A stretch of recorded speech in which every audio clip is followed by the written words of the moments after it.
Hey guys, welcome back. My name is David Rice. If you don't know me, I'm the founder of Ignite DDS, and here as usual with my partner in crime, Kevin Henry. What's shaking, buddy? Hey, it's all good, Dave Rice. How about you, my friend?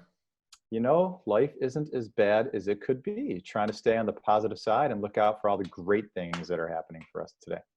You say positive, and suddenly I think Judy Kay Mausolf. I don't know, just somehow that pops in, and look who we've got today.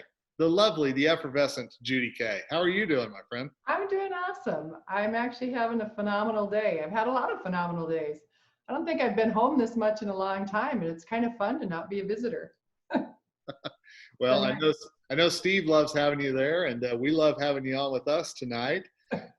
So, hey, let's talk about something that's really important, and I know something you talk about not only during this time, but all the time, and that's communication. Oh, yeah. And I know there are some practices right now that are doing a pretty good job communicating with their patients and their team, and there are others that can do better. So what are you hearing, and maybe what are some tips that you want to share on that subject? Well, it's really important that we don't go dark. It's really important that we stay in the loop. I know we send out this occasional, okay, we're closed, the emergencies, we're all of this, but we really need to communicate with our patients a lot more than that. They need to feel confident that we're there for them. And it's amazing the technology that has grown so quickly because of the difficulties that we're having right now. And, keeping them in the loop, we have electronic communication capabilities in most practices, and that's a great way to communicate with your patients and find out what's their favorite way. It might be text, might be email. I would say probably primarily text. And it's so easy. It's like, George Jetson, one button push. You can send out just a, hey, letting you know, we're here, we're thinking about you, hope you're doing well. And even just like a little video of maybe what you're doing in your office to make sure that when they come back, they're going to be safe. Keeping them in the loop about what's going on in that ongoing communication. I would say you could pop something little, maybe twice a week, just a short communication or a video, maybe once a week on an update on what's happening. I think that's key. And it's really, it's very easy for most of us to do that with the technology that we have. Well, and I've got to say, earlier this week, next week, I'm supposed to be having my hygiene appointment. And I got a phone call from my dental practice saying, obviously, we're not going to be seeing you, but we just want to check in. Are you doing all right? Is everything okay? Not only dental wise, but everything else. Is your family okay? And it was maybe a 5-minute at most conversation, but it was one of those, look, we'll reschedule you as soon as we know a date, as soon as we know what's going on. And, just that little bit of communication, it was a very short amount of time, but it made a difference. And I would highly suggest, I still, I'm from the old days where phone call still trumps everything else, right? And I think it's really important. We have the time, and whether it be the doctor or some team members, but if it's a larger case patient that you're going to be seeing in the future, doctors, I would be reaching out to them personally and saying, hey, you know what, checking in to see how you're doing. We're looking forward to that. Continue to have that conversation so you know where they're at mentally and even financially, because that's the other thing. You don't want to fill your schedule with a lot of fake appointments that all of a sudden later they go, ooh, no finances here right now. So I think having that ongoing conversation, having team members reach out and call, especially those patients where their appointments were changed, and so when you think about over a couple week period of time, that's not really that many patients to be able to call in the day here and there and checking in with them. And then that ongoing with the texting or communication through your service, I think that's key. I also think that there's, with the emergency care, everybody is still seeing patients or many offices are seeing patients for emergencies. It's really important that you can get something that's an automated wellness screening. I think that's going to be key. And then that's going to save you a lot of work and effort. And it's also going to show your patients how caring you are, that you're not making them come in and possibly risk when it's something that is an emergency. And I think in most states, I think ADA, and I think most states are supporting that teledentistry now. So I think that's an amazing thing that we can do. I mean, think about it, Kevin, how many times have you had like a sore throat or something and you thought, gosh, if I could just like have them look at my tonsils or something, I wouldn't have to go in. Wouldn't that be amazing? It's Right? true. Absolutely. So I think things like that, I think, anything we can do paperless to send our patients for communication, I think that's going to be key in helping lessen their fear, because there is fear. There is different levels from person to person, but we have to make sure that our patients feel really safe. I've always talked about delivering wow service and about making them feel comfortable, making them feel welcome. And now it's even more important than ever to make them feel safe. So I think that that's key. And if we can do any of that communication online to help us, or via internet to help keep them in the queue, that's huge as well. Yeah. I love that. So a couple things. First of all, I'm so glad you brought up the Jetsons, because I was a huge Astro fan as a kid. Totally dating myself. Yeah, but it's so stressful. I had to push a button, right? Yeah. Exactly. That song down pat and wanted a robot. But anyway, some things that you said that really resonated with me and our practice literally today. So, delivering that amazing experience, having somebody who is answering our phones right now, our patients are not only really grateful to feel connected, but what we're hearing constantly, and I'm guessing you guys are hearing from practices you work with, is like, wow, you're here. Yes, we're here. Well, I just so happen to have a neighbor. This morning we had 3 new patients referred to our practice, 2 of which coming when we reopened, one of which was an emergency purely because we're connected to our patients. Yeah.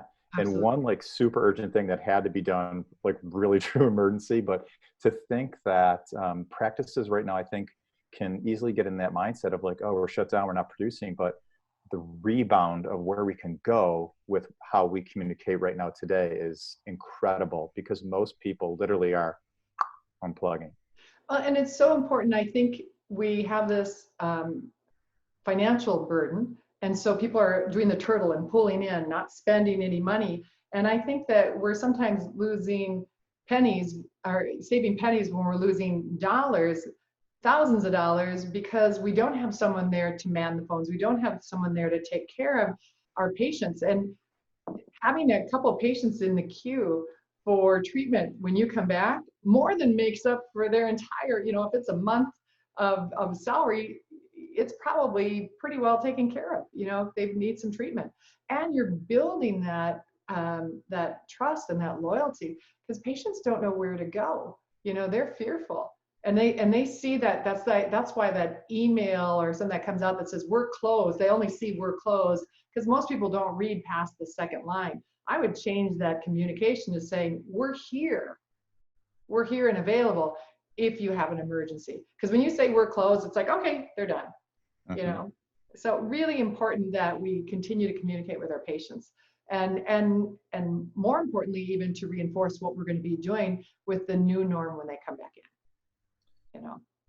And Judy Kay, you and I were talking a little bit before we started about how that the new norm may be that you don't just open your doors and everybody floods in. So that communication right now to prepare for that is so key. At least I think so. Yeah.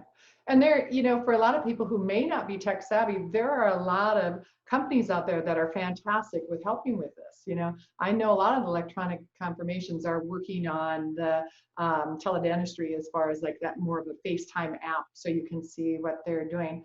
I know WeViz, I know Revenue Well, I know a few of them, and that are doing a really good job of that.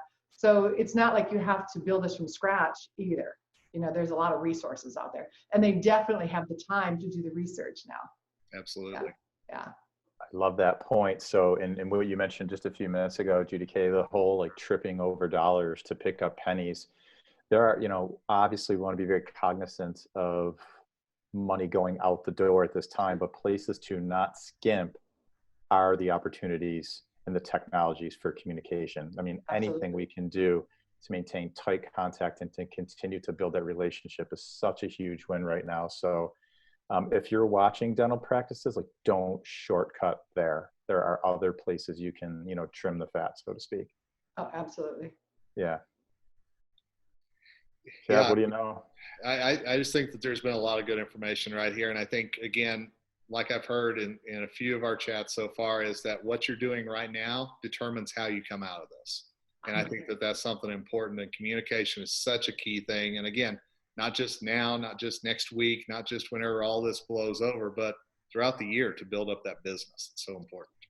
Well, and I think more in addition to our patients, it starts with our team. And you know, Kevin, I talk about this all the time. Yeah. That service starts with the team, and we always say that, but we actually have a tendency to have two different culture expectations: one for the team, and one how we treat our team, and one how we treat our patients.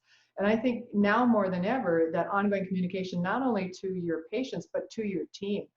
Doctors, have your weekly Zoom meetings with your team for those who are furloughed or laid off as well. And also reach out individually. And you don't have to solve the world's problems. You don't have to have the answers.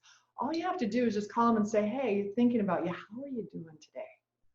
How are you doing? That's it. And keep that log, keep checking in with them, make sure that they're okay.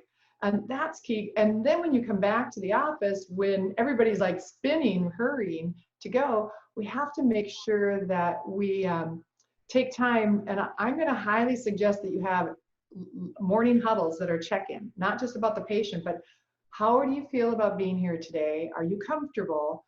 How you know, anything concerned from yesterday that we need to talk about, anything concerned on the schedule today that we need to talk about. So you don't have these explosions, because there's a lot of emotion that's being stuffed right now, and that's going to come out. It's true. You know, Yeah. so communication, you know, everything revolves around it. It really does. Our success, for sure. I love that point. I love your connection to the team right now. That's something we've been talking about a lot. It's good to see our teams. We spend more time with each other than we often do with our spouses at home. And I'll take the hit on this one, Kevin. But guys, we have to remember, because we're far more guilty of this than our female counterparts. Per Judy Kay, we don't have to have all the answers. We just have to be great listeners. We don't have to solve everything. We just have to make sure whomever's on the other side of that conversation feels and knows that they're being heard, and then act on it. So, and a lot of the things too, as doctors, the team may not understand all your decisions. And it's not that they have to know all the things that you're weighing it on, your decisions on, but it's important to let them know that your prime objective is to make sure that there's a practice that they can come back to. And so your focus is on making sure that the patients have somewhere that they can go and the team has somewhere that they can work. So short term, some of their decisions may not seem that friendly or that helpful, because it may feel a little tough, but long term, it's going to make a much better decision for everybody, because they have to be able to be in business to be able to support everybody and take care of their patients. Absolutely. True story. Invest the time to talk about why you're making the choices that you're making with your team. You guys should all know each other well enough to feel comfortable and have that trust. And if you don't, this is a great time to build that trust. This is a defining moment for a lot of us in dentistry. And, if we can kind of get out in front of this and just be open, be honest, and share that why, I know our teams will be very thankful, grateful, and feel safe. Very much so. Yeah. Well, hey, great time. Judy Kay, thank you so much for joining us. It's always good to see you, even across the miles here on Zoom, and we'll look forward to seeing you at a trade show again very soon. Yes, me too. Thank you very much. And David, we're so sorry you didn't get the memo to wear orange. I know, because it's the new black. Who knew? It is, yes. Guys, have a great day. Thank you.